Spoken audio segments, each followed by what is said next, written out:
Kita lanjutkan diskusi kita, Pak Agustinus. Direspon apa yang dikatakan oleh Pak Alvin, merespon bandara internasional yang populer masih Suta dan juga Ngurah Rai di Bali. Ya Mbak Pena, jadi kalau tadi yang sampaikan Pak Alvin ya mau tidak mau harus kita akui itu benar gitu kan.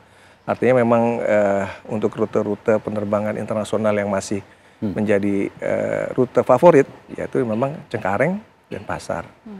Tapi terus terang juga kami sebenarnya kami juga selalu berusaha untuk bisa lebih mendorong lagi untuk perusahaan-perusahaan dari operator asing ini untuk bisa menerbangi ke bandara-bandara lain selain Denpasar sama Cengkareng.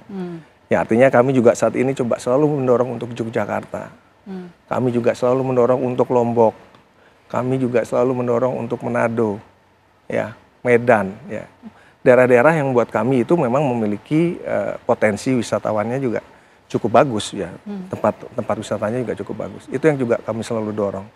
Ya tempat ini kembali lagi ya ini sekali lagi perlu dukungan juga dari para pihak, baik itu dari Kementerian Pariwisata ataupun pemerintah daerah untuk bisa menghidupkan pariwisata daerahnya, sehingga di mana juga memang akan ada tercipta di situ. Pak, ini kan ada bandara kecil yang notabene bisa disebut berhasil seperti bandara yang ada di Labuan Bajo, kemudian juga ada bandara yang belum berhasil lainnya. Sebetulnya bandara kecil itu haruskah memiliki tempat-tempat ataupun destinasi wisata?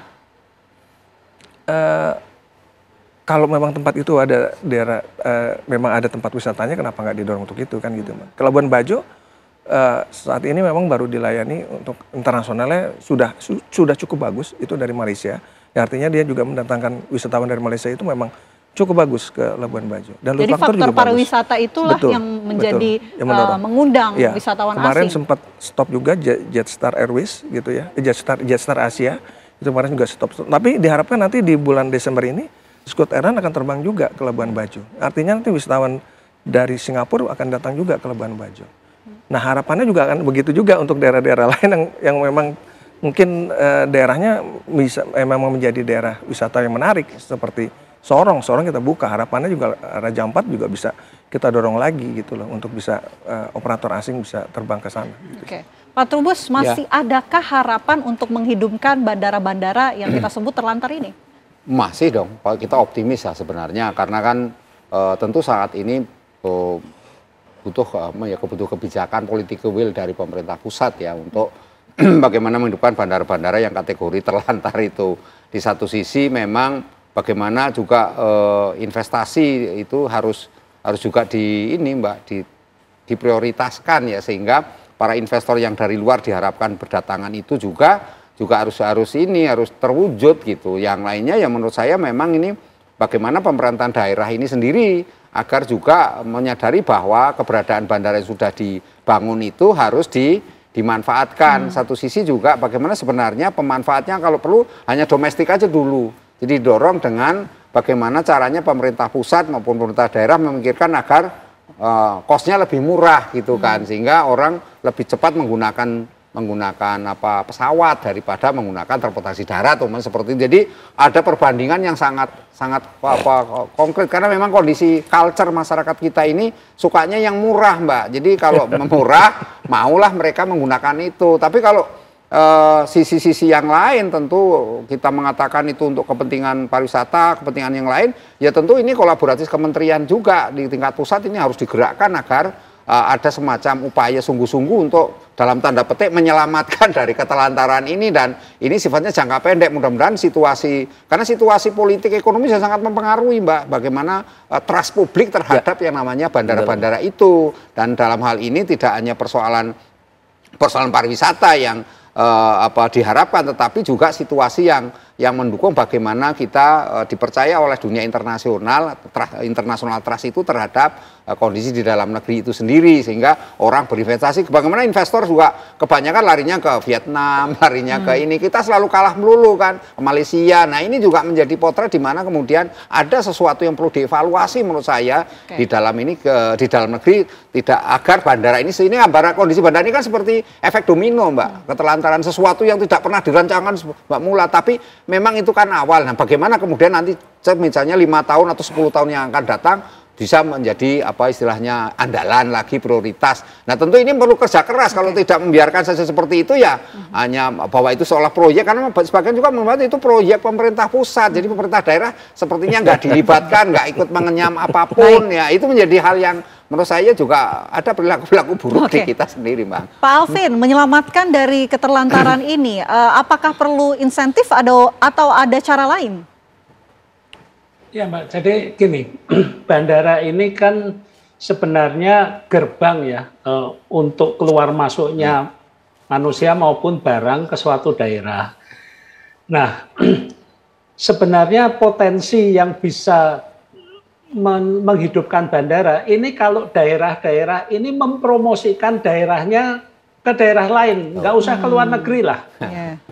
Misalnya Kertajati, pernah nggak pemerintah daerah di sekitar Kertajati ini bersama-sama mempromosikan daerahnya di Sumatera, di Kalimantan, di Sulawesi, potensi-potensinya tidak hanya wisata, sebab ada potensi pertambangan, ada potensi perdagangan, ada potensi misalnya pendapatan per kapita penduduknya ini meningkatnya pesat, berarti kan daya belinya tinggi. Ya. Nah,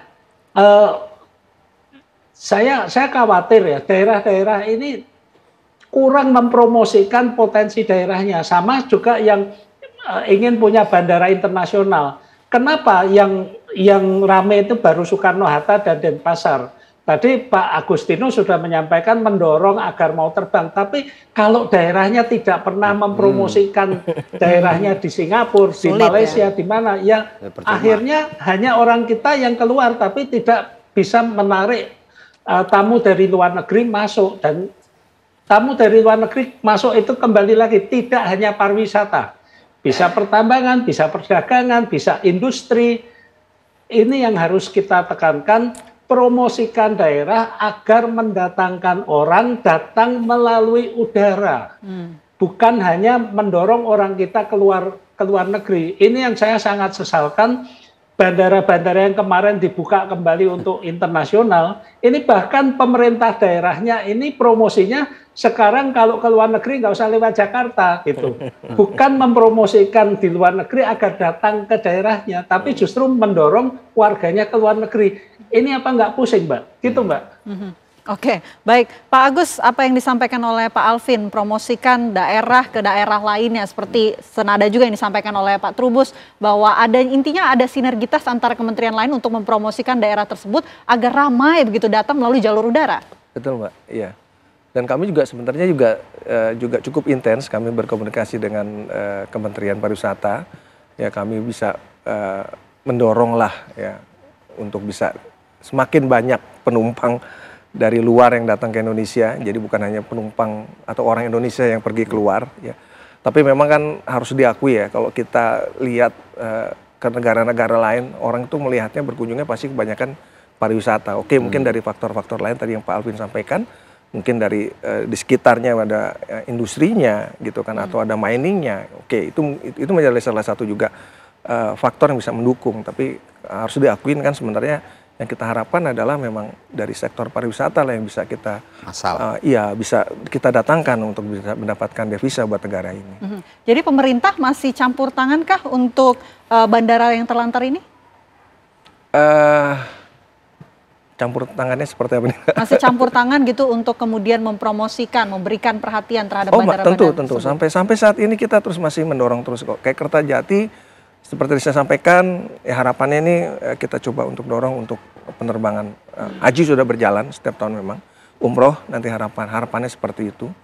Ya untuk supaya ada kegiatan penerbangannya juga. Tadi juga sudah disampaikan juga oleh Pak Menteri, Pak Menko, Pak Haye juga, Pak Menteri Perhubungan juga sudah mendorong untuk bisa adanya ya, bisa terciptanya itu Aerospace Park untuk MRU di sana ya, artinya banyaklah berupaya untuk kita selalu berkoordinasi juga berkolaborasi dengan pemerintah daerah atau juga Kementerian Pariwisata. Oke, Pak Trubus ada yang ditambahkan singkat kalau saja? Saya dari itu bandara itu coba pengelolaannya misalnya kayak parkir itu jangan mahal-mahal, gratis kalau perlu gitu. Jadi masyarakat orang supaya datang ke situ dan UMKM-nya juga diberikan kemudahan nggak usah pakai teks pajak segala, jadi orang ke situ ya membeli murah begitu. Ini kan kaitannya dengan juga tadi bagaimana antar daerah ini soal logistik, distribusi logistik kan penting sekali. Daerah mana, nah itu menggunakan bandara tadi, menggunakan pesawat gitu loh, sehingga itu lebih murah. Jadi tidak melalui truk berderet-deret, tapi juga ada yang melalui udara. Itu aja Mbak. Rutenya diberikan harga yang murah dan juga UMKM harganya kalau bisa gratis gitu. Gratis, parkirnya juga harusnya gratis. Bandara Soekarno-Hatta parkirnya mahal, bikin orang pusing, ngapain juga ke sana kan gitu. Jadi ujung-ujungnya itu masalahnya. Oke, baik, terima kasih Pak Trubus, terima kasih Pak Agustinus, terima kasih Pak Mbak. Alvin sudah bergabung bersama kami di Apa Kabar Indonesia Malam. Sehat selalu.